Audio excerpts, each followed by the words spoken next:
Good afternoon, everyone, and thank you very much for coming to our headquarters here in Geneva. Welcome to all journalists online, and warm welcome to everyone who is watching us right now at WHO social media platforms, Twitter and Facebook. We are again here for a daily press conference regarding the novel coronavirus. I'll just repeat the same thing I say every day. We will have an audio file from this press briefing immediately after a press conference, hopefully tonight. Journalists online, please type 01 to be in a queue for asking questions. And I will ask again everyone to ask only one question so we can take as many as possible. I will just reintroduce our guest, Dr. Tedros, WHO Director General, Dr. Mike Ryan, Executive Director of WHO Health Emergency Program, and Dr. Maria van Kerkhove, who is Head of Infectious Emerging Diseases and Zoonosis. I will give a floor immediately to Dr. Tedros for his opening remarks. Dr. Tedros. Yeah. Thank you, Tariq. Good afternoon once again, and thank you for joining us. First, an update on latest numbers. As of 6 a.m. Geneva time today, there were 31,211 confirmed cases in China and 637 deaths. For the last 2 days, there have been fewer reported new infections in China, which is good news, but at the same time, we caution against reading too much into that. The numbers could go up again. As you know, epi curves can zigzag. Outside China, there are 270 cases in 24 countries with 1 death. As I mentioned on Wednesday, WHO is sending testing kits, masks, gloves, respirators, and gowns to countries in every region. However, the world is facing severe disruption in the market for personal protective equipment. Demand is up to 100 times higher than normal, and prices are up to 20 times higher. This situation has been exacerbated by widespread inappropriate use of PPE outside patient care. As a result, there are now depleted stockpiles and backlogs of 4 to 6 months.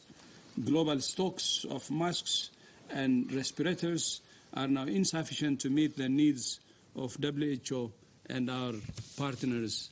WHO estimates that global frontline health emergency responders will require approximately 7 to 10% of market capacity.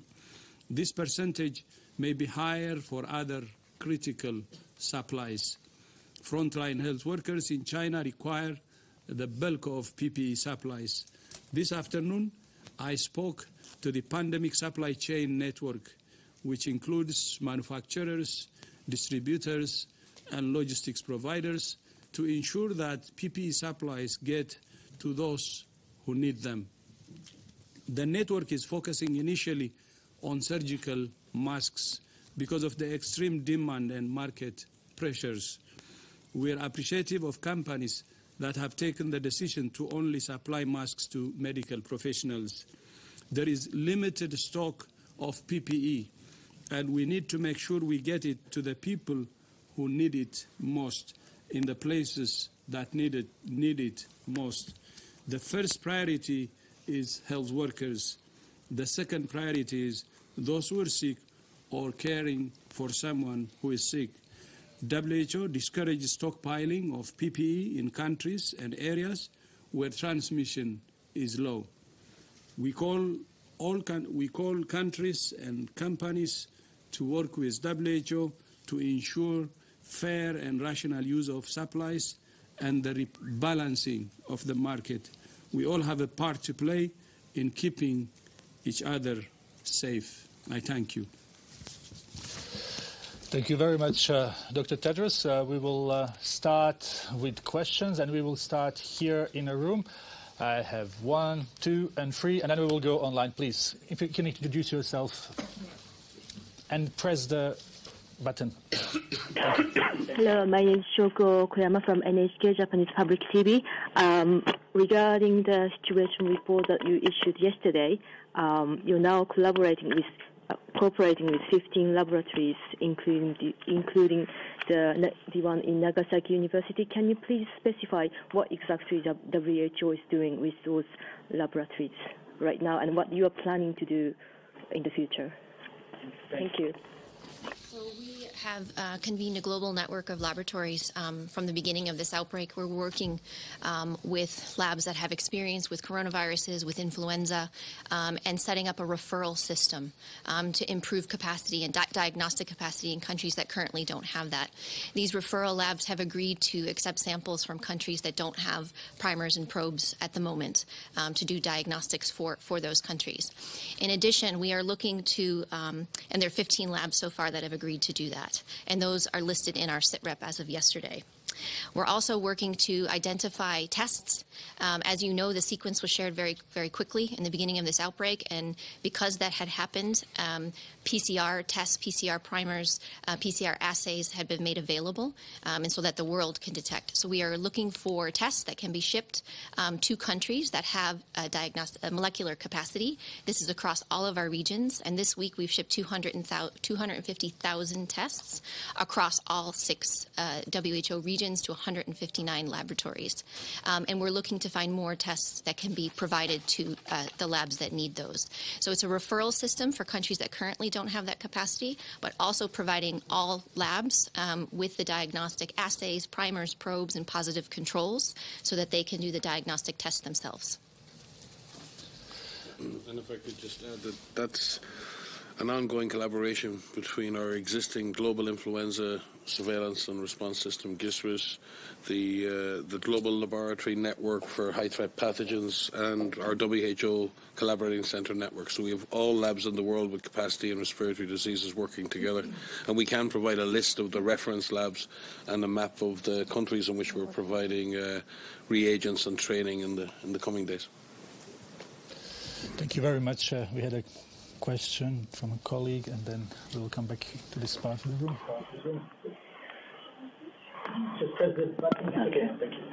Hi, thank you, Patrick. This is Xing from Xinhua News Agency. I have one question. A large number of Chinese right now are outraged over the death of Dr. Li Wenliang, partly because he was previously investigated for spreading the so-called rumors of the virus. We know that the WHO is right now reiterated again and again its determination to fight against the spread of the rumors and misinformation, against the so-called information epidemic, as you call it. So that's also the reason why we are here today. It is understandably and imaginably hard to distinguish between truth and false and information, misinformation right now when we are dealing with the virus that we knew nothing about it a month ago. But we also know that it is extremely important right now to have the truth, especially when we are fighting the deadly disease. So my question is, how may the WHO ensure that it fights against rumors without creating bigger rumors in the complex situation right now? And what suggestion may the WHO give to other public institutions, authorities, or even media like us in our common fight against the misinformation? Thank you. We can just really have a little bit shorter questions. Well, first and foremost, as I said yesterday, we all mourn the loss of a fellow physician and colleague, medical worker, and we suffered similar losses with the death of Carlo Urbani during SARS.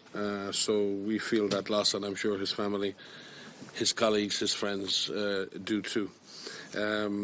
The issues about misinformation, you're absolutely correct. There is an understandable confusion that occurs at the beginning of an epidemic. When you don't know your enemy, it's the fear of that enemy grows because you don't understand the nature of your enemy. And as people come to terms with that, it's difficult. So we need to be careful to label misunderstanding versus misinformation. There's a difference. People can misunderstand and they can overreact. That can happen. And information cures that.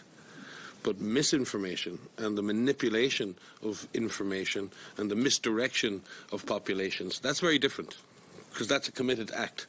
And we need to separate what is a genuine confusion that we in the public health sector need to address through good information and communication from what is politically manipulated or directed misinformation aimed at creating trouble or aimed at disrupting a response. And that's something that's very difficult to deal with. And we've seen that across all aspects of society in the last number of years. That's not just an issue that affects health response.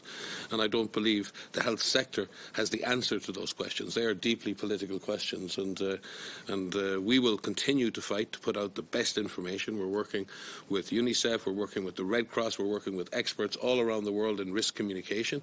We will try our best to continue to communicate in an effective, honest and transparent way, and we will continue to encourage our member states to do the same.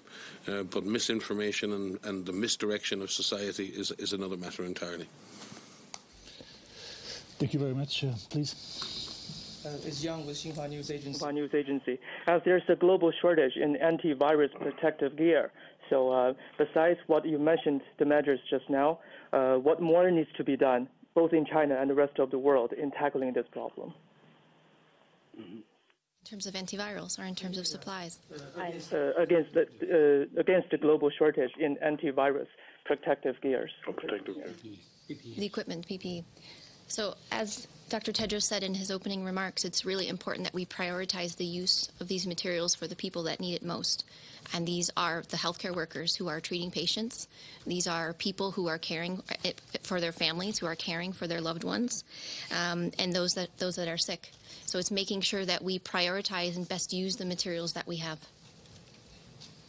And could I just add, Dr. Tedros said that he had just come off a call with that global network. So this is an area in which the public sector, the private sector, it's not just the producers, it's the producers of raw materials, it's the producers, it's the distributors, the wholesalers and the retailers, because at every stage of the supply chain there's a possibility for disruption or profiteering or diversion. So this is not an easy problem to solve. There are many players, both on the public and on the private sector, and this is an ideal opportunity for what DG has called for again and again: solidarity. We need solidarity not only between countries, but we need deep solidarity between the public and the private sector to ensure that we do not see a future in which health workers are forced to take care of patients without protective equipment. That is not something any of us wish to witness.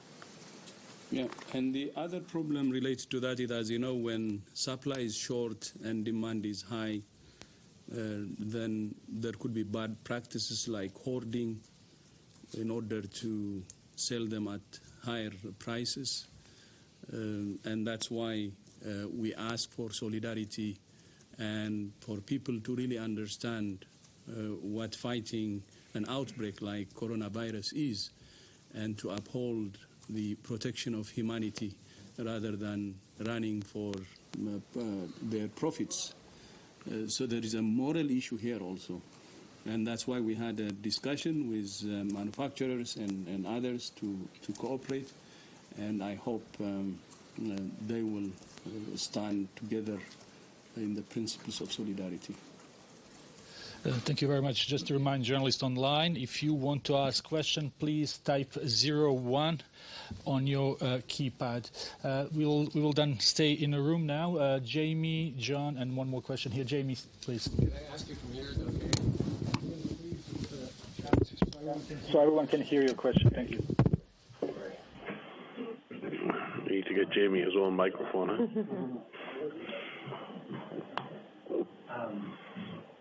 Good afternoon, everyone. Dr. Tedros, I just want to make sure that I understand the number that you mentioned. You said that there was a very high increase in demand. You said, if I understood, it was 100 or 200 times demand. And you also just mentioned about how you could see some bad practices, let's say. Have you could, but have you yet seen those practices? Have you seen people trying to do price gouging and other sorts of things that are jacking up prices for you? Thanks. We've seen price increases of up to 100 times for some equipment. Paul Molinaro is with us, who manages our operations support and logistics, and his team managed the pandemic supply chain network. And we've carried out a market survey and a market analysis. So it's difficult to go into the details right now, but it's safe to say we've seen a significant increase in prices. But it's not just a price issue. There's an availability issue. I'll give you an example for Ebola right now. We were very lucky. We pre-purchased equipment that takes us through, I think, to April, May in Ebola. So the knock-on effect of this will not only affect nCov, but even other epidemics like Ebola, Lassa fever, and others. So the knock-on effects of this are real. And this is not, we're not saying here, and let me be clear, this isn't saying that the private sector have failed in any way. Not at all. There are normal market forces and they need to be managed. And what we need to do is get everyone to focus on ensuring that we prioritise. It's not all of the supplies. It's not everything on the planet that needs to go into some mechanism. But we need to start looking at what is the minimum amount of supply that needs to be protected and directed to those institutions and systems that require it for the next number of months. Now, that shouldn't be too hard to do. There's still plenty of money to be made. But we need to make sure that the right material gets to the right people at the right time. And that's something I think the public and the private sector can stand together on. Just to follow up, very quickly. Are you discouraging people who are not sick from buying masks, for example, because that defeats the... No, there's a difference here. I think we've seen the types of masks that people wear in public, surgical masks and other things. We're talking here more about particular types of masks, FFP2, FFP3, N95 masks that are designed for use in clinical environments. They're the masks that we need to protect. It's the protective gear that people use. You've seen it on the TV. Surgical masks and other things. We have our own views. Masks don't necessarily protect you, and if they can often give a false sense of security. But they do, if you have disease, stop you giving it to someone else. For sure, they help with that. And they provide a sense of safety and a sense of assurance, and if that allows people to move and go to the shop and get their food, and that provides confidence, then we're not going to say anything about that. But if we start to see the normal civilian market being flooded with N95 and other respirator-type masks, and we see doctors and nurses in hospitals not having those, then there is a problem. There is a problem. Thank you very much, John. And please, let's try to have only one question because we have journalists online as well. Good afternoon, John Zaracostas for France 24 and The Lancet. I was wondering if you could elaborate a little bit on the need and the shortfalls for mechanical respirators. How critical are they in serious situations?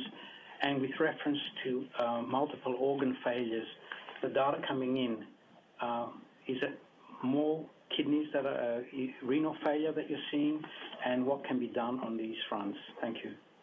So we do have some information on patients who are advancing, mild, severe, critical disease. What I can tell you overall, we've seen some data on about 17,000 cases, that overall 82% of those are mild, 15% of those are severe, and 3% of those are classified as critical. So overall, you know that our proportions are changing in terms of how many are severe and how many have died. We know that 2% or less than 2% now, of the reported cases have died.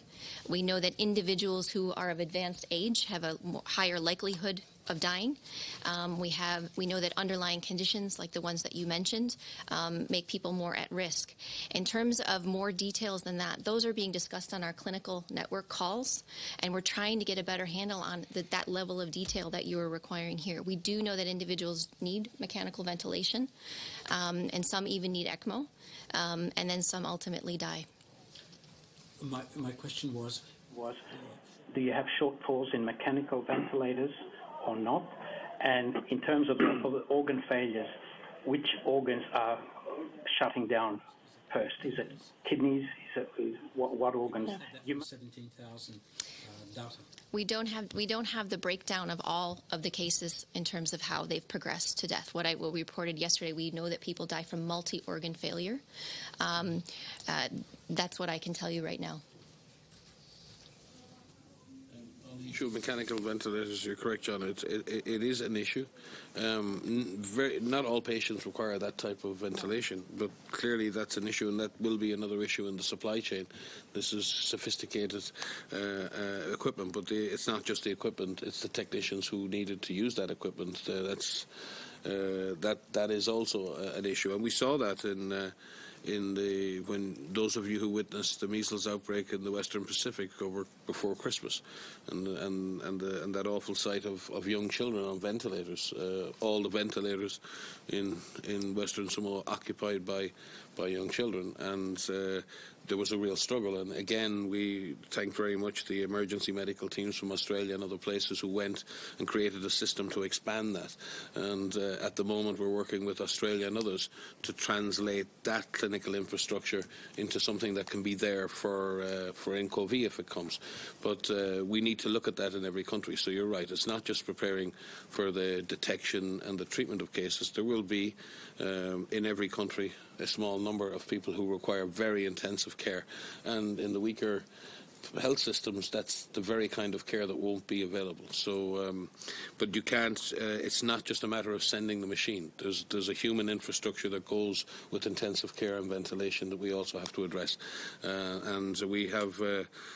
A physicians group looking at that, and I think we've had, as of yesterday, it was interesting, I think we put a new course up on our open WHO platform on the critical care of severe acute respiratory illness, and I believe we had thousands of registrations within a few hours. So clearly there's a massive demand out there for this kind of training, and then the machinery that goes with it. But I think maybe we can come back to you tomorrow with some hard numbers on the ventilators. Thank you very much. We had one question there, and then we will go to a few journalists online. Can you please introduce yourself? I'm Yoshitake from Japan's Asahi newspaper. A fresh infection has been detected of 41 people among the passengers confined on the cruise ship off Yokohama, Japan.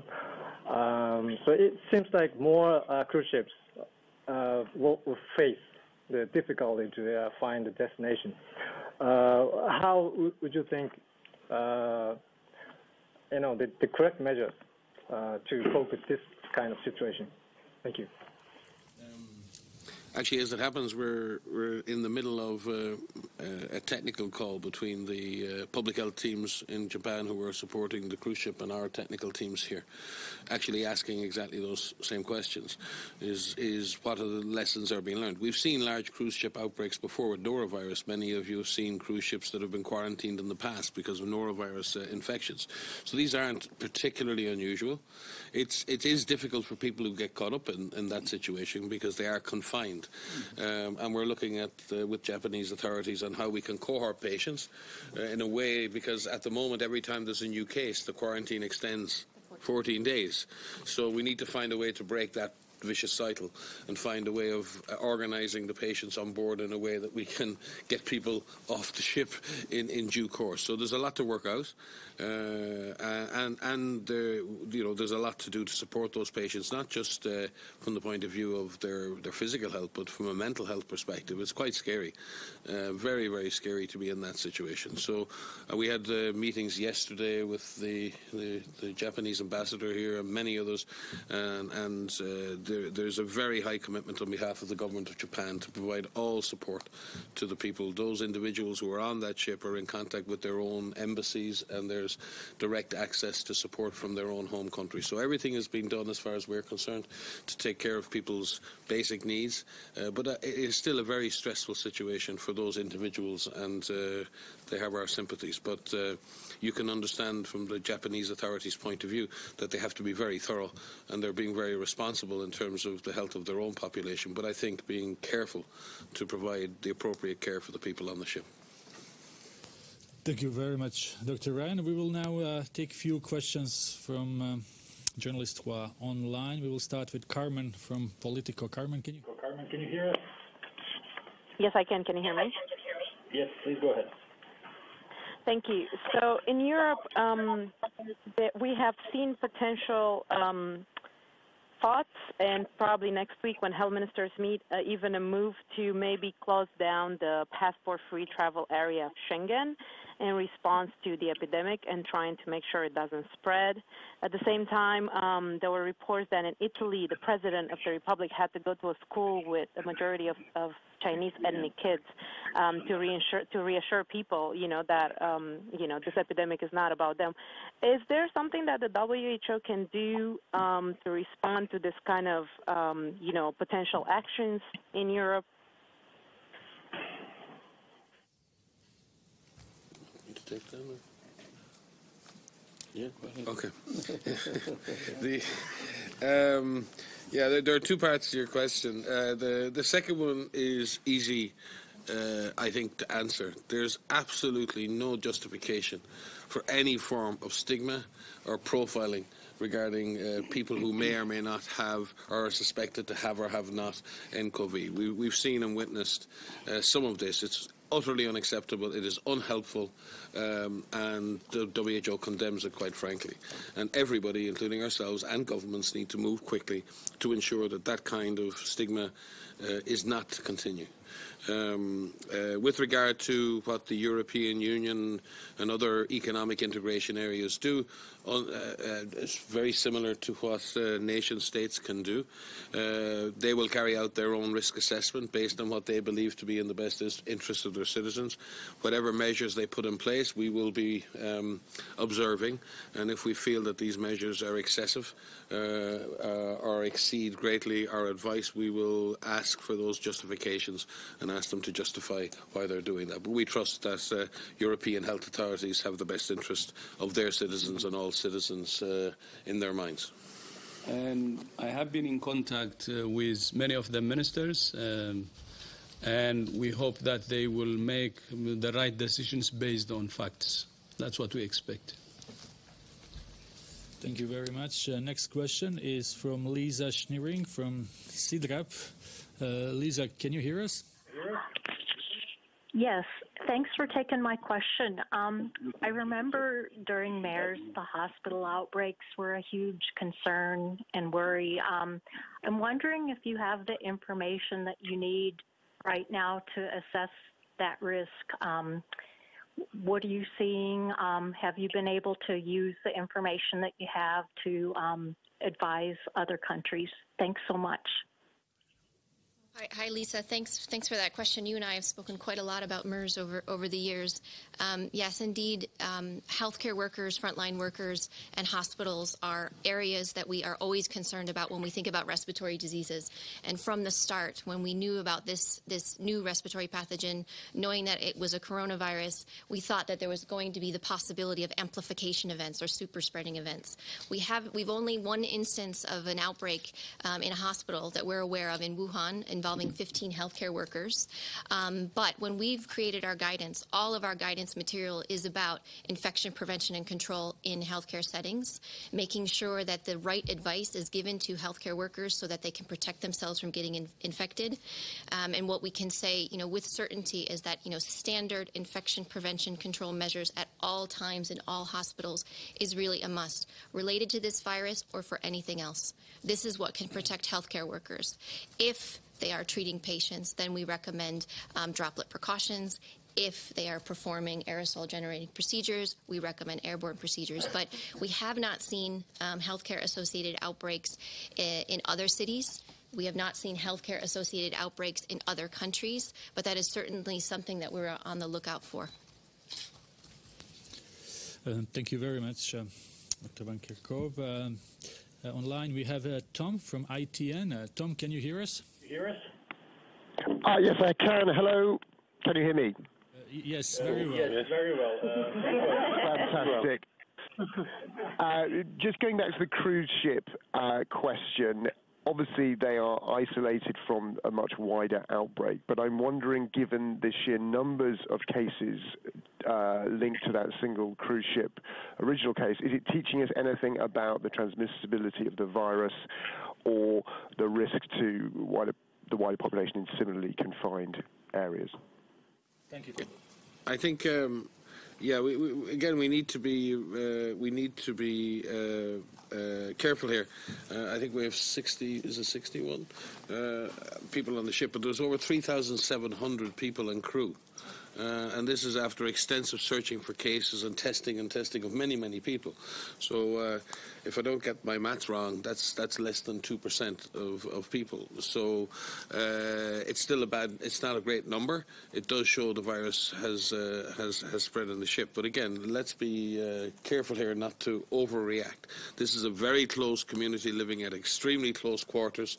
And we did see in the Metropole Hotel, if you remember, in SARS, even though SARS petered out afterwards, we were very scared because we saw the Metropole Hotel and the Amoy Gardens outbreak. In the Metropole Hotel, a single individual infected many people in the hotel who then flew all over the world. And nobody could understand at the time, well, this disease isn't airborne. How could one individual in a hotel who just touched doorways and touched other people in lifts could have transmitted the disease to so many people? And there was a great scare that this was now airborne and this was a pandemic. It didn't turn out to be so. So I think we need to recognize that a cruise ship is a very particular environment in which you can have higher levels of transmission, even with a virus that isn't very efficient at transmission. That's not to say this virus won't gain more efficiency or spread more, but we need to be very careful to extrapolate the experience on a cruise ship to that of a general population. And if I can add, one of the things we've talked about here in this room and previously is the need for additional studies to be carried out. So studies amongst family members, for example, looking at household attack rates, doing these early investigations in countries, any country that has cases is really critical right now. Questions around secondary transmission, how are people getting infected from one another? Looking at the extent of infection. We're hoping that serologic assays are going to become available in the coming weeks. So serologic assays to look at what is the more mild and how many people are infected without developing symptoms, how many have subclinical infection, mild infection. And those are the types of studies that can begin now. And we have early investigation protocols that we have on our website where we provide methodology that can be used, and we're hoping that countries will use these to try to answer some of these critical unknowns. Thank you very much. We have time for one or two more questions. Helen Branswell, please. Helen, can you hear us? Yes, thanks very much for taking my question. I was wondering if Maria could explain a bit more about the breakdown of cases and how the 82% of cases being mild figure was arrived at. Last week there was some reference to household transmission studies being done. I mean, where are you guys getting the data about 82%? So we do have reports from Chinese authorities. As we've mentioned, we do get reports every day of the cases coming in overnight, and we report those here to you and in our sit reps. We have some data on 17,000 cases that I just mentioned, suggesting saying 82% are considered mild, 15% severe, and 3% critical, and that varies with age. And so we do know that the older that you are, the more the higher the proportion of severe cases there are. And so it comes from reports from our Chinese authorities. Thank you very much. We'll take the last question from Tina from Bloomberg. Please, if you can just press here. Thank you. Thank you. Yes, I just wanted to come back to the price increase you've seen in the protective gear and the mask. It's on the masks, the price as much as 100% in particular. And also, do you have a sense of what companies could help most, in this effort? It's not only private sector, but in particular some companies that could help out most. A bit more color on that. Yeah, I would refrain at this point from naming companies. I'll give you the types of companies. Clearly, they're the big producers of these masks, been the most acute. But there's a big chain in between, as I said. There's producers, there's wholesalers, there are distributors, there are retailers. And along that value chain, there's an opportunity for hoarding, there's an opportunity for gazumping, there's many things that can happen. So I don't think... Production is also an issue, and I think most manufacturers are scaling up their production capacities. But again, that production can't scale up if countries are restricting exports of raw materials. So that chain goes all the way back to the rubber plantation, all the way down the chain to that health worker and everything in between. And that chain works every day of every year normally. That chain is disrupted now. It's not broken. But it's disrupted, and we need to ensure that it doesn't break. And I think we need to work with everyone along that chain. And it was interesting. I think it's the first time that WHO is in a large-scale engagement with the private sector directly on trying to manage that chain and support that process. And we do this with the World Economic Forum as well. And this has been a joint project of the WEF and WHO over the last 3 years. And again, the supply chain network didn't come from nowhere. We've had that in place as part of the Epidemic Readiness Accelerator. And we've been doing that with the private sector in both communications, with companies like Korea Telecom. We've been doing it with the World Tourism Organization in terms of preparing hotels and cruise ships for epidemics. We've had a collaboration on EpiBrain, which is an IT collaboration on predictive analytics for outbreaks. So we've been working with the private sector over the last 4 to 5 years on innovation in epidemic response, and we're now benefiting somewhat from that building of a partnership. We need to now make that partnership work for the frontline workers, and that's what we hope to do in the coming days. Tarek, could I just put it, the 100 times increases, you said 100% increases, 100 times increases. Yeah. In some, for masks, I think our colleague was right. For other PPE, it's different. Yeah. 100 times. You're going to have mandatory price controls? Are you going to introduce mandatory price controls in an emergency? We don't have the power to do that. We can make the recommendation, but we'll come back and let's analyse the problem before we make any knee-jerk solutions. I believe solutions are possible if everyone acts responsibly. So let us try and get that done. We will conclude with that. Thanks to everyone watching us online. Dialing in, we will send the audio file shortly. We will also send you audio file from today's presentation during Executive Board meeting on coronavirus, because many of you have asked for that. So that will follow up, and then we see you again tomorrow. We will send details about tomorrow's press conference early morning. Thank you very much. See you tomorrow. Have a nice weekend. We get the weekend off, no? No weekend off. Because the virus doesn't have a weekend off.